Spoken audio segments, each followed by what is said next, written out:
So then we are going to consider the next bylaw, that is the bylaws for lighting. So that is how much amount of light can be admitted into the building. So that depends upon how much window openings and door openings we are going to give. So what are the standard requirements for the openings of the door and window so that we get sufficient amount of light to be coming inside the building. So let us see here. So this point says a clear window area in the wall abutting to the air space should not be less than 1/10 of the floor area of the room for dry hot climate and 1/6 for wet hot climate. So that means the floor area that we are going to consider. Okay, so suppose our floor area is, let us take it as 10 meter square. So this point says that the window area that needs to be considered, so that should be at least 1/10 of the floor area. This is to be considered in the places where you are having hot and dry climate. So 1/10 of the floor area, that is 1/10 into 10, because we have taken 10 meter square as our floor area for example. So that comes out to be 1 meter square. So for 10 meter square area of the floor, we need to give 1 meter square of the area for the window. This is in case of hot and dry climate. For the same thing, if we want to give for humid climate, where there is more water content in the atmosphere, in the air, in that case there will be more sweating because of the humid climate. That's why we need to give more area of the opening for the window, so that there will be more area of the fresh air that is going to come inside the building.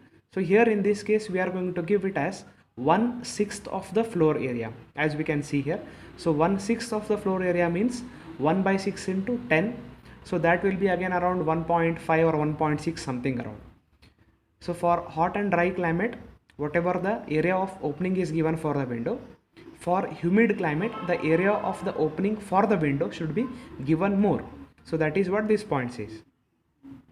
Then coming to the total area of the doors and windows. So here if we consider the floor area and if we consider the area of doors and windows, so the area for the doors and windows should be such that it should not be less than 1/7 times the floor area. So as usual, if you are taking 10 meter square as our floor area, so 1/7 into 10, so that will be 1.2 meter square around. So for 10 meter square floor area, the area of the doors and windows together should be at least 1/7 times the floor area. So that will be around 1/7 into 10 means 1.2 meter square of area of the doors and windows together. Then coming to the ventilator. So as we know, the ventilators, they are situated on the almost near the top of the wall, so almost near the slab.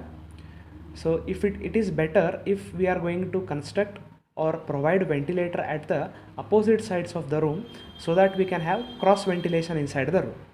So one side air can go out, which is inside the room, and fresh air from outside can come inside the room or can come into the room. So this is what the purpose of ventilator. So what are the area requirements for the ventilator? We can see. So here the ventilator should be given such that at least the ventilators give an area of 0.3 meter square. So whatever the ventilators we are providing inside the room, so that total area of the ventilator should at least be 0.3 meter square. So then we can see the aggregate area of such ventilator is provided at the rate of 0.1 meter square for every 10 cubic meter space of such room. So as we have discussed earlier, so if we consider the volume of the room, that will be in meter cube, length into breadth into height. So for 10 meter cube volume of the room, so there should be at least 0.1 meter square area of the ventilator. So suppose if the room volume was 20 meter cube, so what would be the area of the ventilator that should be given? It would be 0.2 meter square, because 0.1 meter square area of ventilator should be given for 10 cubic meter space of the volume of the room. So if the volume of the room is 20 cubic meter, so that it is obvious that we need to provide area of 0.2 meter square at least for the ventilator. So let us discuss the next concepts in the next video.